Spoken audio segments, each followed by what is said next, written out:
예전에 신앙생활을 아주 잘하던 청년이 있었습니다. 이 청년이 아주 좋은 처녀를 만나서 결혼을 하게 되었는데, 이 처녀의 몸에 가시가 있었습니다. 그 가시가 뭔가 하면 위안에 커다란 혹이 있는 것이었습니다. 이것은 암이 아니었기 때문에 떼낼 필요는 없습니다. 그렇지만 이 없어지지도 않았습니다. 그들은 이 암덩어리 때문에, 그 종양 덩어리 때문에 늘 속이 좀 불편하고 혹시 이게 암이 되지 않을까 늘 걱정을 했습니다. 그들은 이제 결혼을 했고 이 종양 덩어리를 데리고 살았습니다. 단지 조건이 한 달에 한 번씩 위 내시경을 해가지고 이게 커졌는지 안 커졌는지 확인을 해야 되는 그 불편함이 있었습니다. 세월이 많이 흐른 후에 그 신랑을 제가 만나게 되었습니다.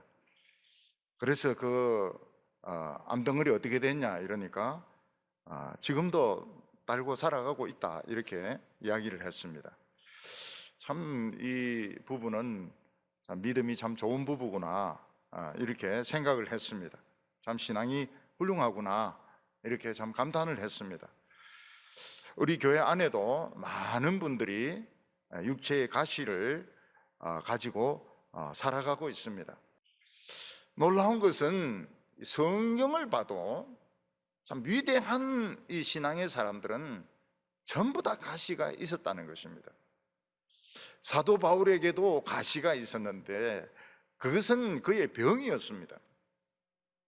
무슨 병인지는 잘 모르겠지만 사도 바울은 그 병이 없어지도록 3번 간절하게 기도했습니다.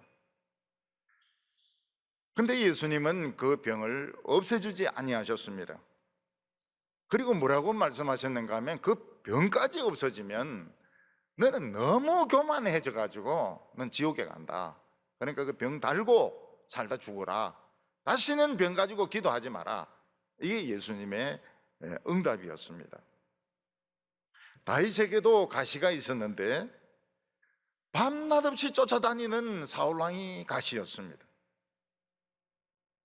우리는 이런 가시 때문에 편안한 생활을 살 수가 없습니다.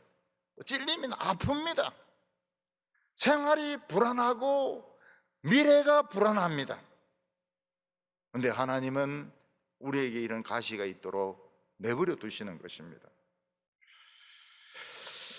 이스라엘 백성들에게도 그런 가시가 있었는데 에돔 나라가 가시였습니다. 에돔은 바위로 된 아주 튼튼한 이런 환경에 살면서 유다나 이스라엘을 아주 시기하고 미워했습니다. 그래서 틈만 나면 뭐 어디서 나오는지도 몰라요. 어디서 끼 나와가지고 사해로 돌아가든지 위로 올라오든지 이래서 이스라엘 애들 잡아와가지고 팔아먹고 소양 잡아가서 팔아먹고 요즘으로 치면 소말리아 해적 같은 짓을 계속 해온 것입니다. 공격하는 게 쉽지가 않아요. 산으로 에워싸와 있고 바위로 에워싸 있어가지고 입구를 찾을 수도 없습니다. 굴 속에 살고 있습니다. 에돔은 이 페트라라고 해가지고 사해바다 남동쪽에 위치해 있습니다. 그런데 고고학자들은 이 페트라의 존재를 인정을 하지 않았습니다. 왜냐하면 성경에도 나오고 또 에돔에 대한 이야기도 많이 나오고 이래도 이 고고학적으로 증명이 안 되니까 이 페트라라고 하는 것은 전설일 거다 학문적으로 인정을 안 했습니다. 그런데 어떤 아주 그 끈질긴 고고학자가 있었습니다. 이 사람이 그 사해 동쪽에 있는 바위들을 탐색하기 시작했습니다. 그러다 길을 찾았어요. 길을 그 안에 들어가는 길을 찾았어요. 길을 찾아가지고 막 꼬불꼬불꼬불꼬불한 길을 찾아 들어가 보니까 그 안에 페트라가 있는 겁니다. 그래서 지금은 이 페트라가 아주 유명한 관광 명소가 되었습니다. 에돔은 지정학적으로 참 공격받을 수 없는 입구를 알 수가 없습니다. 입구를 알 수 없고 그 안에는 아주 넓은 들이 있는 굉장히 지정학적으로 참 안정된 이런 나라였습니다. 그런데 사람들은 굉장히 시기심이 많았습니다. 그래서 이스라엘 백성들을 미워해가지고 틈만 나면 어느 구멍이든지 나와가지고 사람들 잡아가서 팔아먹고, 이스라엘에 어려움만 당하면 찾아옵니다. 어려움만 당하면 찾아와가지고 못살게 굴고 괴롭히고 그들에게 참 가시 노릇을 한 사람들이 에돔 사람들이었습니다. 그래서 이 오바댜 선지는 이 가시 노릇을 한 에돔이 어떻게 되느냐, 우리 믿는 사람들에게 가시 노릇을 한 에돔이, 이런 사람들이 어떻게 되느냐 하는 것을 딱 한 장으로 된 성경으로 남겼습니다. 그래서 꼬마 소선지서죠. 꼬마 소선지서. 긴 말이 아니고 아주 짧은, 그렇지만 깊이 있는 말씀으로 되어 있습니다. 가시 노릇을 하는 이런 사람들의 마지막이 어떻게 되느냐 하는 것을 한 장으로 된 성경에 보여주고 있습니다.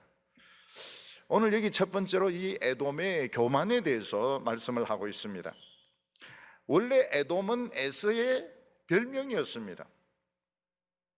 에돔은 붉다 이런 뜻을 가지고 있는데, 에서가 야곱에게 속아가지고 붉은 팥죽을 사 먹습니다.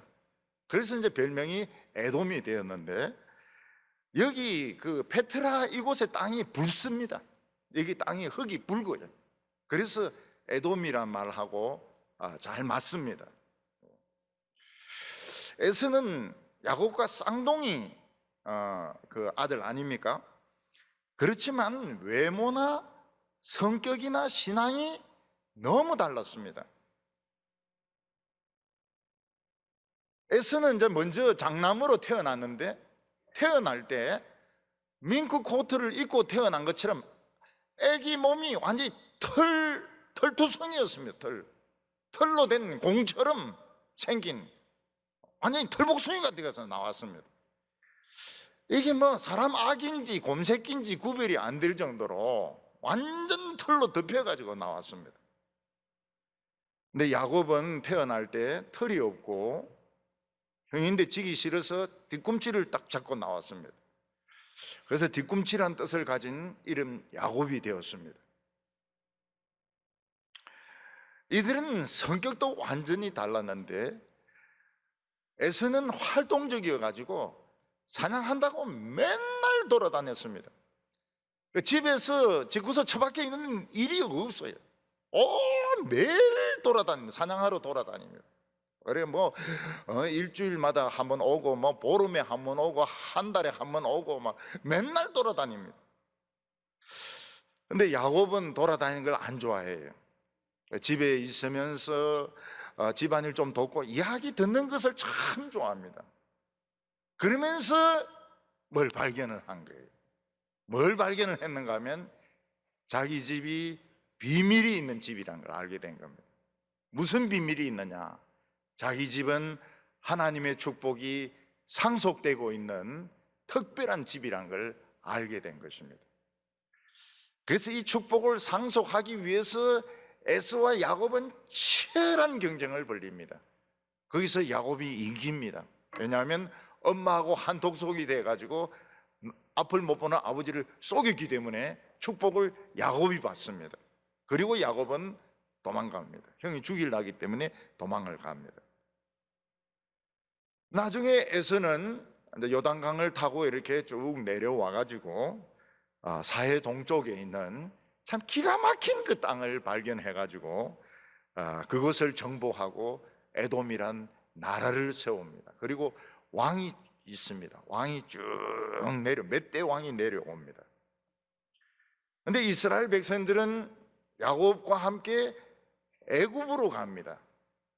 애굽에서 400년 동안 종살이 하다가, 그리고 애굽을 떠나 나와서 광야에서 40년 떠돌이 생활을 합니다. 에돔 족속들은 페트라에서 왕국을 세우고 성전을 짓고 집을 짓고 농사를 짓고 안정된 생활을 하는데, 이스라엘 백성들은 완전 떠돌이고 가진 것은 아무것도 없었습니다. 그런데 이 베트라는 지정학적으로 굉장히 유리한 곳이었습니다. 왼쪽은 딱 사해 바다입니다. 옛날에 뭐 배 타고 와서 공격하고 이런 족속이 없습니다. 배를 못 만듭니다. 그러니까 왼쪽은 사해가 딱 막아주고 있고, 오른쪽은 로마 군인들도 못 건너오는 사막이 있습니다. 그러니까 오른쪽 왼쪽이 딱 막혀 있어요. 그리고 위쪽에는 모압, 암몬 거쳐야 올라갑니다. 위에 두 나라가 딱 있습니다. 그리고 밑에는 홍해가 있고 황무지가 있고 돌이 있고 이래가지고 지정학적으로 굉장히 안정된 그런 참 곳에 이 에돔 족속들은 살고 있었습니다. 에돔 족속들은 굉장히 교만한 마음을 품고 있었습니다. 왜냐하면 아무도 우리를 못 건드린다. 그래서 3절과 4절을 읽어보면, 너희 마음의 교만이 너를 속였도다. 바위 틈에 거주하며 높은 곳에 사는 자여, 내가 마음에 이르기를 누가 능히 나를 땅에 끌어내리겠느냐 하니, 내가 독수리처럼 높이 오르며 별 사이에 깃들지라도 내가 거기서 너를 끌어내리라. 여호와의 말씀이니라. 이스라엘 백성들은 에돔을 칠 수가 없습니다. 난공불락의 성을 어떻게 공격을 합니까? 또 에돔을 이길 수도 없습니다. 에돔은 이거 막 싸움을 잘합니다. 그래서 늘 고통을 받습니다. 가시가 옆구리에 꼽힌 것 같아요.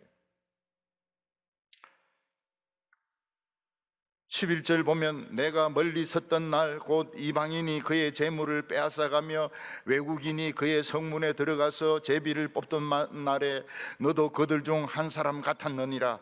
뒤에 전부 똑같습니다. 이하동문입니다. 이하동문. 이하동문. 그게 뭡니까? 좌우간 이 에돔은 이스라엘이 망하고 유다가 망하고 고통받는 쪽으로 좌우간 노력을 그런 쪽으로 모든 힘을 다 쏟은 것입니다. 오늘 두 번째로, 하나님은 왜 에돔 같은 가시를 허락하셨을까 하는 것입니다. 여러분, 가시라고 하는 것은 그리 큰 건 아닙니다. 잘 보이지도 않아요. 그렇지만 이게 잘 뽑히지가 않습니다. 가시는 잘 뽑히지 않고요, 또 염증이 생기면 고름이 생깁니다. 또 어떤 큰 가시는 무리하게 뽑으려고 하다가는 자기가 죽습니다. 예를 들어서 이제 암 수술을 합니다. 수술 잘 됐어요. 근데 환자는 죽습니다. 왜 그렇습니까? 숨어있던 암이 있는 거예요. 암은 잡으면 칼 됐다 하면 이건 이제 팍 자라는 겁니다. 이게. 그래서 수술 잘 됐습니다. 암 잘 잘라냈습니다. 잘 잘라내긴 뭐가 잘 잘라내? 숨어있던 놈이 이제 바로 나오는 겁니다. 잘못 건드린 거예요. 잘못 건드린 거예요. 직장의 상사가 성질이 역 같아가지고 말이죠. 아침에는 조금 있다가 좀 시간 지나면 슬슬 이제 시비를 걸기 시작합니다. 서류를 이따위 식으로 해오냐고 말이죠. 퇴근하려면 퇴근 못하도록 질질 붙잡고 말이죠. 왜 에돔은 같은 친척이면서 이스라엘을 그렇게 미워했을까요? 그건 이유가 있습니다. 에돔 사람들이 보기에 이스라엘은 아무것도 아니에요. 에돔은 지금 수백 년 동안 지금 왕국으로서 체계가 다 잡혀 있습니다. 왕이 지금 몇 대 왕이 지금 내려오고 있어요. 이스라엘 백성들은 450년 동안 종살이하고 그러고 이 광야에서 떠돌이 생활한 거짓대들 아닙니까? 아무것도 아니라고요. 근데 거짓대들에게 뭐가 있는 거예요? 뭐가 있습니까? 하나님의 말씀이 있고 기쁨이 있고 영광이 있고 능력이 있고, 이걸 이해할 수가 없어요. 아무것도 아닌데 저것들은 노예고 저것들은 거짓대들인데 무슨 기쁨이 있겠습니까? 하나님을 아는 지식이 있는 거예요. 영광이 있는 거예요. 파워가 있는 거예요. 하나님을 믿는 사람들은 뭔가 당당한 것이 있습니다. 이 당당한 것이 다른 사람들 눈에는 뭐로 보입니까? 오만한 거로 보입니다. 되게 잘난 체 안 해. 오만하네. 실제로는 당당한 건데. 그래서 이 예수 믿는 사람들은 아첨을 안 해요. 여러분, 세상 사람들이 돈을 벌고 높은 자리에 올라간 거 얼마나 힘든 줄 압니까? 얼마나 힘든 줄 알아요? 돈 모으는 게 쉬운 줄 압니까? 먹을 거 안 먹고 입을 거 안 입고 잘 거 안 자고 그래가지고 지금 뭐 이 돈을 모으고 높은 자리에 올라가고, 그러면 얼마나 대단한 겁니까? 예수 제자들이 아무것도 아닌 것들이 그걸 알아주질 않아요. 도무지 알아주질 않아요. 그냥 하나님 믿으면 우린 다 똑같아, 뭐 이런 식으로 이야기를 하면서 이걸 뭐 알아주지를 않고 이 아첨도 하지도 않고 오히려 그걸 우습게 알고 그러니까 성질이 나는 겁니다. 성질이 나요. 저것들은 우주된 인간들이길래 아무것도 아닌 것들이 저렇게 잘난지 않아. 그래서 에돔 족속들은 너희들이 잘났으면 얼마나 잘났나, 막 시도 때도 없이 이 구멍 저 구멍으로 나와가지고 소말레 해적들 같이 도둑질을 했던 것입니다. 근데 이런 가시를 주신 분은 하나님이십니다.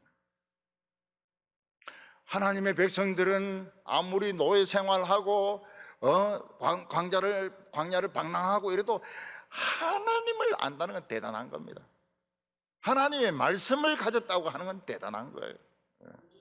하나님을 찬송하고 기도하는 건 대단한 겁니다. 근데 하나님의 백성들이 욕심이 너무 많아가지고 세상까지 다 가지려고 하는 거예요. 싹쓸이를 하려고, 세상에서도 세상을 우습게 하는 거예요. 세상이 우스운 게 아닌데 세상을 굉장히 우습게 알아요. 하나님을 알았기 때문에. 그래서 기도하면 사업도 잘 되고, 기도하면 병도 척척 낫고, 기도하면 막 3,000명씩 회개해서 큰 교회가 되고, 기도하면 뭐 다 되고, 기도하면 좋은 학교도 들어가고, 기도하면 막 결혼도 잘하고. 하나님께서는 현실이 그래 간단하지 않다는 걸 우리에게 보여줍니다. 가시를 주시는 거예요. 가시를 주셔가지고 집안에서도 끽소리 못하게 합니다. 시어머니 때문에. 시어머니가 그렇게 안 하면 누가 그렇게 합니까? 시아버지죠. 시아버지가 또 막 말이 많은 사람이 있어요. 시어머니는 안 괴롭히는데 시아버지가 그렇게 깐깐하고 말이 많은 사람이 있어요. 회사에 그 상사가 좋으면 거래처가 또 그렇게 애를 먹이는 그런 사람들이 있습니다. 그러니까 이 세상이 쉽지가 않아요. 시험 치면 떨어지고, 시험 치면 떨어지고, 이력서 내면 돌아오지 않고, 소식도 없고, 결혼 안 되고, 아무것도 안 되고. 그래서 이 가시가 있음으로 해서 우리는 현실이 쉽지 않다는 걸 알게 됩니다. 현실이 쉽지 않다는 거예요. 오늘 세 번째는 가시를 이기는 비결은 어디 있느냐 하는 것입니다. 이제 드디어 하나님께서는 이스라엘의 가시를 빼줄 때가 되었습니다. 왜냐하면 다윗이라는 인물이 나타나면서 막 부흥의 불길이 일어났거든요. 부흥의 불길이 일어나면 가시는 빠집니다. 2절 말씀 보면 주 여호와께서 에돔에 대하여 이와 같이 말씀하시니라. 우리가 여호와에게로서 말미암아 소식을 들었나니 곧 사자가 나라들 가운데 보내심을 받고 이르기를 너희는 일어날지어다 우리가 일어나서 그와 싸우자 하는 것이라. 하나님께서는 모든 나라에 사신을 보내가지고 싸우자, 한번 싸워보자. 하나님의 사자하고 한번 싸워보자. 에돔 너희들도 싸워보자. 그러면서 하나님은 통보를 하시는 것입니다. 때가 되었을 때, 우리가 충분히 겸손해졌을 때, 충분히 교만하지 않고 겸손해주셨을 때 하나님은 가시를 빼주십니다. 여러분, 이 가시가 빠졌다는 것이 얼마나 환상적인지 몰라요. 어느 날 병원에 갔는데 병원에서 뭐라고 말합니까? 이제 더 올 필요가 없다는 거예요. 주사 맞을 필요가 없다는 거예요. 그 괴롭히는 그 사람이 어느 날 가니까 이민을 갔다는 거예요. 이민을 갔다는 거예요. 미국으로 이민 갔냐? 아니고 돌아올 수 없는 저 칠레나 저쪽으로, 남극으로 이민을 갔다는 거예요. 아, 환상적이죠. 환상적이죠. 가시가 없어졌을 때, 암이 없어졌을 때, 두통이 없어졌을 때, 허리가 안 아프게 되었을 때, 하나님께서는 이스라엘의 부흥이 일어나게 했습니다. 다윗은 에돔을 상대하기보다는 하나님을 상대해서 기도하고 말씀에 순종하고 이럴 때 막 뿔이 붙으면서 이 에돔이 쑥 빠지는 겁니다. 에돔이 그 바위 골짜기 안에 있으면 그거 못 찾아냅니다. 아프가니스탄하고 같기 때문에 소련도 그걸 못 이겼어요. 근데 부흥의 때가 어떻게 되면 어떻게 됩니까? 에돔이 나옵니다. 거기서 소금 골짜기로 나옵니다. 거기서 다윗이 18,000명을 죽입니다. 거기서 현저하게 이 에돔의 능력은 뒤떨어져 버리게 돼요. 에돔은 더 이상 가시 노릇을 할 수가 없어요. 18,000명이 소금 골짜기에서 다 죽습니다. 그러면서 가시가 뽑히게 되는 것입니다. 하나님은 뭐라고 말씀하세요? 에돔이 바위 산에 있어도 끌어낼 거라고 했습니다. 높은 별 사이에 있어도 독수리같이 높은 곳에 올라가도 끌어낼 거라고 했습니다. 왜냐하면 그들이 교만해가지고 기어 나오는 겁니다. 뭐 있으면 되는데 기어 나와가지고 싸워가지고 18,000명이 죽는 것입니다. 이스라엘이 에돔을 이기는 방법은 에돔과 싸우는 것이 아닙니다. 하나님의 말씀을 중심으로 해서 부흥을 일으킬 때 에돔은 나와서 죽는 것입니다. 18절에 야곱 족속은 불이 될 것이며 요셉 족속은 불꽃이 될 것이요 에스 족속은 지푸라기가 될 것이라. 그들이 그들 위에 붙어서 그들을 불사를 것인즉 족속에 남은 자가 없으리니 여호와께서 말씀하셨습니다. 하나님께서 이스라엘 백성들 하여금 자신들의 가치를 깨닫게 하니까 이스라엘 족속들은 불이 되고 요셉 족속들은 불꽃이 되고 그리고 에돔 족속들은 지푸라기가 되어서 막 태워버리는 거예요. 그러니까 가시가 없어지는 것입니다. 우리가 할 것은 무엇입니까? 우리는 불이 되고 불꽃이 되어가지고 막 불을 일으키는 겁니다. 불을 일으키는 거예요. 부흥이 일어나면 가시가 빠집니다. 어떤 순간에 암이 없어져 버려요. 그리고 우울증이 없어져 버려요. 어느 순간에 뭐 지병이 나아버려요. 미워하는 사람이 없어져 버려요. 미워하는 사람이 바뀌어 버립니다. 딴 교회 가든지 여기 있지만 딴 사람이 되든지 더 이상 괴롭히지 않는 사람으로 변해버리는 겁니다. 우리 성도들 한 사람 한 사람이 정말 하나님의 말씀에 충만하면 기름덩어리가 됩니다. 우리는 기름덩어리가 되고 이 세상은 지푸라기가 되고 그래서 그냥 막 태워가버리는 거예요. 태워가버리는 거예요. 그래서 코로나도 태워버리고 미세먼지도 태워버리고 북한의 핵무기도 태워버리고 부정과 부패도 태워버리고 이래야 우리나라가 사는 것이지. 그 이슈 하나하나 쫓아가면서 이슈 하나하나 가지고 뭐 싸우고 뭐 정의를 밝히고 그래 봐야 정의가 밝혀져 본 적이 한 번도 없습니다. 한 번도 없어요. 하나님이 불을 일으켜야 이 정의가 실현이 되는 것이지 인간이 뭐 하나씩 남의 허물들 캐내 가지고 싸운다고 해봐야 정의로운 사회가 되는 것이 아닙니다. 오늘 우리 성도님들은 전부 기름덩어리가 되셔서 이 가시들을 다 불태우고 믿음으로 승리하는 성도들 다 되시기를 바랍니다.